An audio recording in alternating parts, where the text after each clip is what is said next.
Monsieur Camara. Oui. Avez-vous souvenir d'avoir assisté à l'appel du président Wade au président Dadis Camara le 29 septembre 2009? Étiez-vous présent lors de cet appel? Non. Et avec la permission de Monsieur le Président, il est pourtant rapporté que vous y étiez. Citation. 29 septembre 2009, à 1h, j'ai trouvé auprès du président de la République plusieurs personnes, donc entre autres Tibou Camara. Qui parle, s'il vous plaît?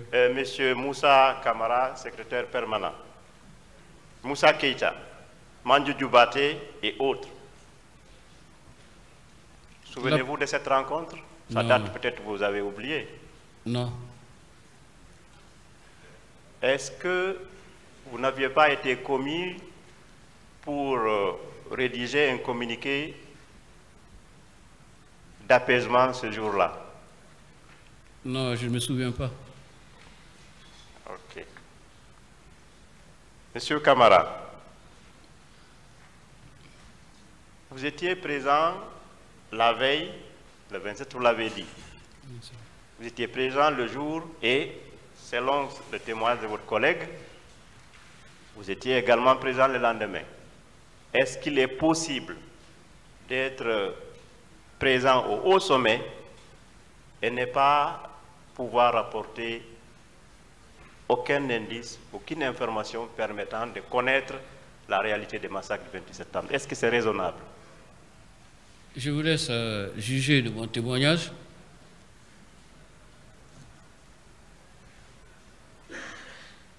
Monsieur Camara, moi je n'ai pas d'autre chose à rajouter. Je vous remercie.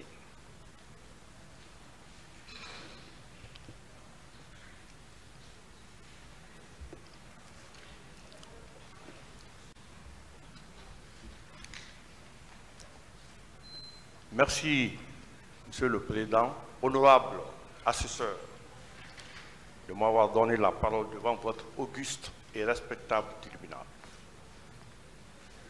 Monsieur le ministre,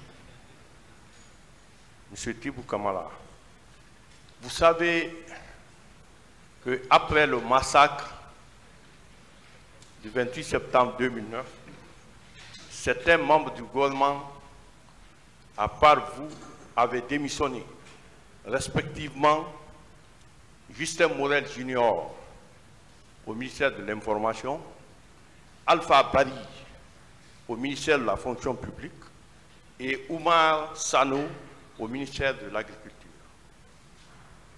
Selon vous, quelle lecture faites-vous de la démission en cascade de ces membres du gouvernement après le massacre du 28 septembre? Chacun avait sa motivation pour démissionner. Je n'ai pas à en dire plus.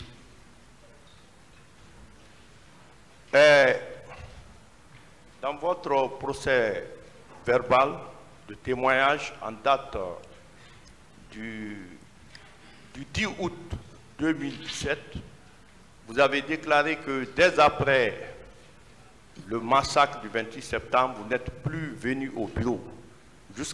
Pourquoi vous ne veniez pas au bureau alors que vous étiez en fonction après le massacre du 28 septembre?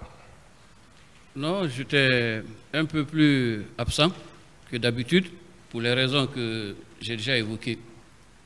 D'accord. Vous avez, dans votre narration des faits, vous avez déclaré que vous n'avez pas vu le président Dadis donner des ordres en votre présence. Maintenant, je veux savoir, est-ce que quand le président Dadis est en réunion avec les hauts gradés, le chef d'état-major général des armées et les chefs d'état-major particuliers, est-ce que vous assistez à cette réunion? Non, ça sont les réunions d'état-major. D'accord. Donc, même si il a donné des ordres, vous n'étiez pas présent. C'est ce que cela veut dire. Je ne suis pas membre des conseils de sécurité, ni invité aux réunions d'état-major. D'accord. Vous savez, le président Dadis, quand il était passé à la barre, il a contesté qu'il était parti au stade. Il n'est jamais parti au stade. Il a contesté également qu'il n'était pas il n'était pas présent au restaurant Marokana. Mais il a reconnu qu'il était à Conakry. Vous, en tant que ministre chargé de la communication, comment il peut y avoir tant de massacres? Le président Dadis est à Conakry. Il détient tout le commandement, il a tous les pouvoirs et qu'il n'arrive pas, qu'il ne peut pas empêcher, mais il peut minimiser les dégâts. Quelle lecture faites-vous de cette situation alors qu'il a l'obligation d'assurer la sécurité de son peuple? Je ne donne pas d'opinion personnelle à cette barre.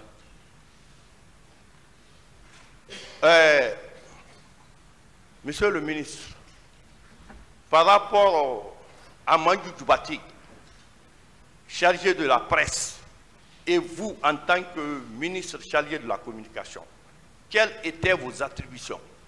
Vos attributions à vous, excusez-moi, quelles étaient vos attributions quand vous étiez ministre chargé de la communication par rapport à Mandiou Djoubati, qui était chargé de la presse, d'ailleurs directeur du bureau de presse, parce que c'est lui qui lisait les décrets du CNTD. Je crois que nos fonctions déterminent le rôle de chacun. Mandiou, comme vous l'avez dit, oui, était attaché auprès du CNDD directement en tant qu'institution. Oui.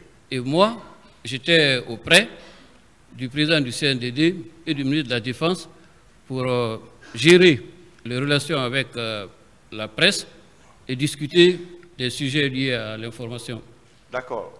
Est-ce que vous avez appris le mouvement de soutien de Dadis? Vous étiez au courant du mouvement de soutien de Dadis avec un slogan: si le président Dadis est présent, s'est porté candidat à cette élection, c'est que vous l'avez voulu.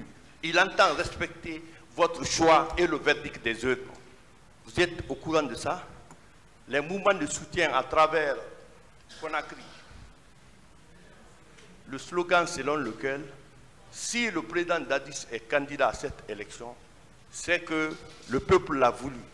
Il entend respecter le choix du peuple et le verdict des urnes. Vous étiez au courant de ces mouvements de soutien? Oui. D'accord. Est-ce que, avec ces mouvements de soutien, et que le président Dadis ne parvient pas à faire une communication radio-télévisée pour dire non, les mouvements de soutien, ça n'engage que eux. Moi, je ne suis pas candidat. Est-ce que ce n'est pas cette goutte d'eau qui a fait déborder le vase pour qu'il y ait manifestation le 28 septembre? Selon vous, selon votre analyse, je vous pose la question. C'est un commentaire que je ne commente pas. D'accord.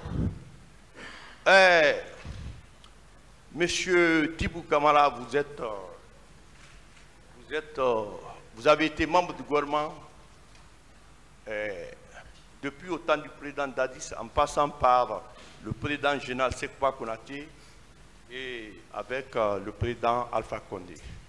Vous, est-ce que dans les règles de l'art, quand il y a manifestation, c'est normal d'envoyer les militaires pour tirer à balles réelles, ou bien on doit attendre après la manifestation ceux qui ont violé la loi, on les attrait devant la justice?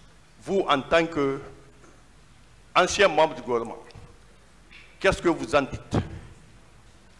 Vous avez oublié sur votre liste de chefs d'État le général Lansana Conté aussi. Répondez à la question. D'accord, d'accord. La question que je vous ai posée... C'est bon, s'il vous plaît. Vous avez compris sa question? Non. Je dis... Il veut tout simplement savoir, est-ce que, au cours d'une manifestation, avant une manifestation d'abord, est-ce qu'il y a lieu de laisser la manifestation? D'abord, est-ce qu'il y a lieu d'envoyer les militaires, comme il l'a dit, je reprends ces termes, les militaires pour venir tirer sur les gens, ou bien il y a lieu d'attendre jusqu'à ce que la manifestation finisse pour interpeller ceux qui ont manifesté? C'est une question de sécurité pour laquelle je ne suis pas compétent. Vous dites? D'accord. Ça relève des missions régaliennes des services de sécurité. Je ne peux pas me prononcer sur ça. D'accord, c'est votre réponse.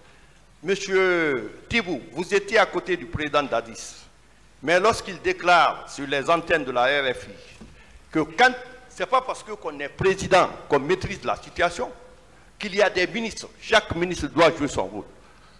Quelle est votre lecture de cette déclaration de votre ancien patron, monsieur Dadis Camara? J'insiste que je ne commente pas les opinions et les prises de position des uns et des autres. D'accord. Est-ce que vous savez que dans le statut de l'état-major général, un militaire, n'est-ce pas, ne peut pas exécuter quelque chose sans qu'on lui ait donné l'ordre? Est-ce que, pour vous, si ceux qui ont massacré là-bas, ils sont partis massacrer sans qu'ils ne reçoivent l'ordre de qui que ce soit? Je ne connais pas les statuts militaires. D'accord. Monsieur Tibou, vous étiez à la communication. Vous avez dit que quand vous avez trouvé le président Dadis, quand il vous a appelé, vous l'avez vu, qu'il n'était pas à l'aise. Pour vous, en tant que chargé de la communication, est-ce que le président Dadis ne devait pas faire une communication sur le coup pour se désolidariser du massacre en condamnant ceux qui sont en train de massacrer? Est-ce que ça, ce n'était pas nécessaire? Je vous pose la question en tant que son conseiller. Je n'ai pas à donner d'avis. Il n'y a pas d'avis à donner. Non. Maintenant, vous, selon votre analyse, à travers tout ce qui s'est passé, et à ce jour 14 novembre 2023, qui est responsable du massacre, selon votre analyse, jusqu'à nos jours, en tant que témoin? C'est au tribunal, à l'issue de ce procès, de le déterminer. D'accord. Je vous remercie d'avoir répondu à mes questions.